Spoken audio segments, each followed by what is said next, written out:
La Fed va avoir un rôle extrêmement important sur les marchés financiers, que ce soit pour le Forex ou les indices boursiers. Et ça ne concerne pas que le dollar américain, ni le SP 500 par exemple.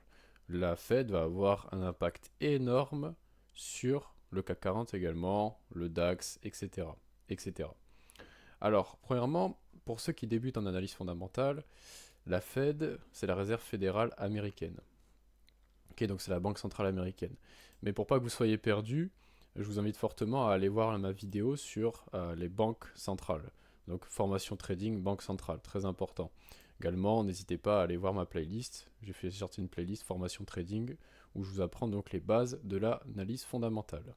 Ok, et donc après pour ceux qui voudront aller beaucoup plus loin sur l'analyse fondamentale, technique, quantitative, etc., pourront rejoindre donc la formation. Ok. Parce qu'elle n'est pas faite pour forcément les débutants. C'est pour ça que j'ai aussi créé ce programme pour que vous ayez les bases.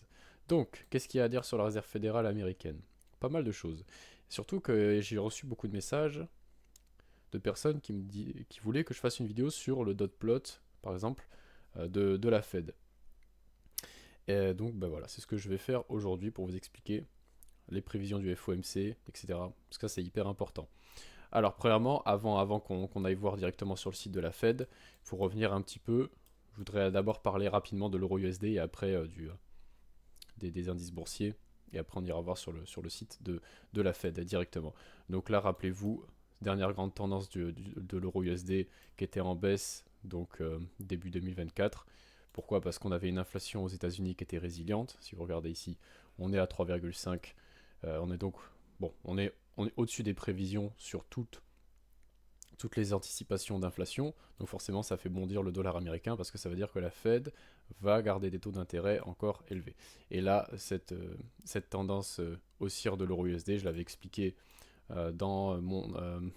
j'avais expliqué il y a un mois pourquoi le dollar avait chuté. Donc n'hésitez pas à aller voir en détail. Mais voilà, vous avez eu des données en zone euro qui commençaient à s'améliorer et des données macroéconomiques aux États-Unis qui commençaient à eh bien, le taux de chômage commençait à grimper, le taux de croissance chutait, donc des données qui commençaient à se détériorer petit à petit. Donc forcément, ça a fait retracer l'euro USD. Ok, donc maintenant, ça nous amène à la dernière tendance du dollar américain. Ça va être suite au NFP. Et là, je veux préciser quelque chose, attention, le NFP, il n'y a pas que le NFP à ce moment-là. Il y a aussi le taux de chômage et la croissance des salaires. Très important. La croissance des salaires, c'est aussi important que le NFP. Alors là, il n'est pas indiqué, mais elle était plus élevée que prévu. Donc, la croissance des salaires, forcément, si elle est plus élevée que prévu, c'est inflationniste. Plus les salaires vont augmenter, plus ça va alimenter l'inflation. Donc c'est aussi important que le NFP et le taux de chômage. Donc le NFP étant sorti plus fort que prévu et la croissance des salaires aussi, même si le taux de chômage est légèrement parti en hausse, ça a fait exploser le dollar américain en hausse. Après, bon, on a eu les élections européennes, etc. On va pas revenir. J'ai fait également une vidéo là-dessus. L'euro chute à cause de la France. N'hésitez pas à aller voir. Et c'est là que ça va m'intéresser. Et après, on va aller sur le site de la Fed pour que je vous montre le dot plot et les prévisions du FOMC. Inflation, donc plus faible que prévu. Ok, donc le dollar américain a reperdu de la valeur. Et hop, après, il a repris de la valeur à partir des décisions de taux de la Fed. Ok, et c'est pas et ça c'est pas parce que il y a eu une baisse ou une hausse des taux. En fait, on s'en fichait complètement. Le marché, il attendait rien sur les taux d'intérêt. On attendait à une stagnation, encore une fois. Mais ce qui était hyper important, et ça c'est tous les trimestres, ça va être les projections économiques du FOMC et la conférence de presse. Et c'est là qu'on va aller sur le site de la Fed. Regardez, c'est vraiment pas compliqué à trouver. Vous marquez Fed, vous allez directement sur le site officiel, et là vous avez les dernières actualités de la Fed. Et là on voit que c'était... Bon, ouais, c'est ici, hein. C'est ici. Hop, vous cliquez sur le PDF, et là vous avez donc les projections économiques de la Fed. Alors, on va d'abord parler, on peut aller parler rapidement de ce tableau. Donc, ça va être, voilà, vous avez les projections économiques de la Fed, donc PIB, PCE, inflation, et le taux de chômage, etc. Corps PCE également. Donc, qu'est-ce qu'on voit? Là, vous avez donc les années, hop, 2024, 2025, 2026. Donc, voilà, on voit que la Fed, dans les projections, elle voit par exemple une inflation PCE qui continue de diminuer, même si c'est en fait, on peut voir les rythmes de diminution. On voit que c'est des rythmes qui sont quand même assez faibles. Vous voyez, en 2026, on serait à 2%. Donc ça diminue, mais ça reste encore assez faible hein, dans les diminutions. Donc ça, c'est important de le prendre en compte. Et un taux de chômage qui est attendu légèrement en hausse hein, également. Et par exemple, vous voyez, si dans les projections économiques, et ça qui peut faire énormément bouger le marché, la Fed, elle attendait un PCE inflation, par exemple, en augmentation. Bah là, ça aurait pu être vraiment haussier pour le dollar américain encore plus, parce que bah, ça voudrait dire que donc on va devoir garder les taux d'intérêt au niveau de la Fed plus longtemps que prévu pour lutter contre l'inflation, voire augmenter les taux si jamais, mais bon, c'est pas le cas, hein, c'était un exemple. Hein. Donc voilà, ça c'est le tableau, n'hésitez pas à aller voir par vous-même. Et après, voilà, donc là maintenant on va aller voir directement sur ce qu'on m'a demandé, surtout sur le dot plot donc de la Fed. Alors, tout ça, en fait, c'est pas compliqué. C'est chaque petit point en fait sur le graphique représente la prévision d'un membre du FOMC qui considère comme le niveau approprié de taux d'intérêt à la fin de chaque année. Donc vous voyez ici verticalement vous avez, alors on voit pas très bien, je peux pas zoomer, mais vous avez donc les taux d'intérêt, le pourcentage de taux d'intérêt. Là par exemple on est à 6%, 5,5, 5, 4,5, 4%, etc. Ok. Et donc, ça, c'est ce que chaque membre du coup de la Fed, du FOMC, attend à la fin de l'année. Par exemple, vous voyez qu'il y en a un certain nombre qui vont attendre 3 baisses de taux, parce que là, du coup, ça correspondrait à 4,75. Alors que là, actuellement, on est à 5 au niveau des taux d'intérêt. Alors, euh, donc ça, c'est placé anonymement les points. Qui sont ces gens-là? C'est tout simplement les 7 membres du Conseil des gouverneurs de la Réserve fédérale et les 12 présidents des banques réserves fédérales, des Fed régionales. Quoi. Parce que la Fed, vous avez la Fed qui siège à Washington, voilà, c'est la banque centrale américaine, c'est la big boss, et après vous avez la catégorie, enfin, je sais pas comment on pourrait appeler ça, vous avez des annexes de la Fed, voilà. Dans chaque gros, on pourrait pas appeler ça des régions, mais certains États ont donc leur Fed également qui recouvre tous les États-Unis.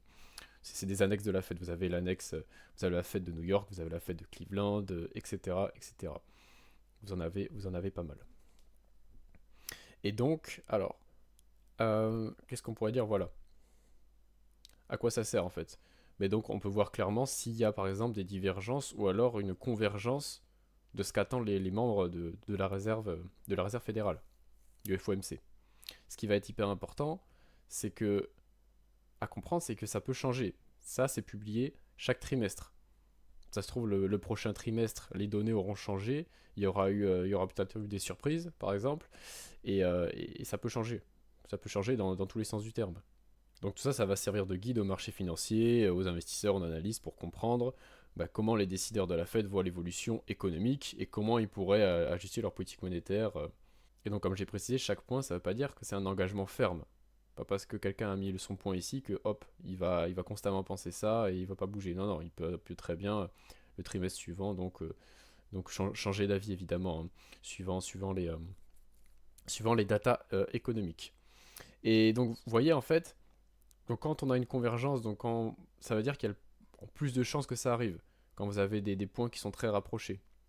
Et par exemple, à certains moments, alors, vous voyez, en 2026, c'est beaucoup plus dispersé. Donc 2026, c'est beaucoup plus incertain. Et ce qui est logique, parce que forcément, plus ça va s'éloigner dans le temps, plus ça va être potentiellement incertain. Et ça on le voit clairement. Pour le coup, tout le monde est d'accord qu'il va au moins y avoir une baisse de taux d'intérêt au niveau de la Fed. Voilà, donc je vais pas en dire plus. Après, je vais réserver ça aux membres de ma formation.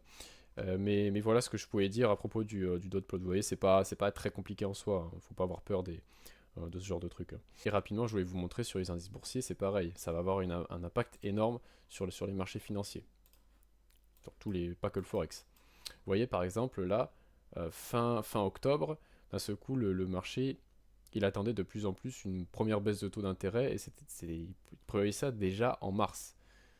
D'accord? Et vous voyez que le point bas, ce point bas là, c'était donc fin octobre. Et on a eu exactement le même sur le CAC 40. Voilà, 30 octobre. Et après, CAC 40 est parti fortement en hausse, comme le SP500. Et ça, du coup, les projections de baisse de taux de la Fed n'y sont pas pour rien. Pour ce graphique que je vous ai partagé, hein. Vous voyez, par exemple, le marché prévoit donc en septembre une baisse de taux. Vous voyez, Fed 0,918. Parfait. Voilà, ben, c'est tout pour cette vidéo. Donc pour ceux qui veulent rejoindre le programme, je fais une petite présentation rapide pour aller beaucoup plus loin en analyse fondamentale et technique et analyse quantitative, psychologiquement également. Vous avez donc différents actifs. On passe en revue chaque actif, parce que chaque actif a ses particularités. Politique monétaire, on rentre en détail dans la politique monétaire. Stratégie fondamentale, je vous explique ma stratégie exacte de A à Z. Voilà, je dis tout. Pareil pour mon analyse technique. Je dis comment, du coup, allier en fait l'analyse fondamentale et technique, parce qu'il il faut forcément, parce qu'il y en a beaucoup qui ont la difficulté, en fait, ils savent trader techniquement parlant, mais ils n'arrivent pas à mettre l'analyse fondamentale au final dans leur analyse technique. Ils ont beaucoup de mal. Analyse quantitative également, étude de cas qui est de loin la plus grosse partie de la formation parce qu'on veut aller directement dans le concret, donc voilà, c'est pas compliqué, hein. Je vous explique chaque position, par exemple, que j'ai prise et également des positions que j'ai pu louper mais qui respectent parfaitement mon plan parce qu'on peut pas tout prendre évidemment. Donc on part du reste zéro sur un graphique, je vous explique techniquement, fondamentalement parlant, quel site j'ai utilisé, comment j'ai interprété les données, psychologiquement, après management du trade, j'explique absolument tout. Vous avez donc une partie également organisation, comment je m'organise pour que ce soit le plus carré possible et que du coup psychologiquement ce soit le mieux. Également, vous avez un onglet communauté, donc un groupe Discord et un groupe Telegram où je partage mes analyses, je partage les actualités importantes, je peux corriger vos trades, etc. Voilà, c'est un groupe également d'entraide. Pareil pour Telegram, je partage tout ça, mes analyses, etc. Semblable inutile, on va direct au but. Merci beaucoup d'avoir suivi la vidéo.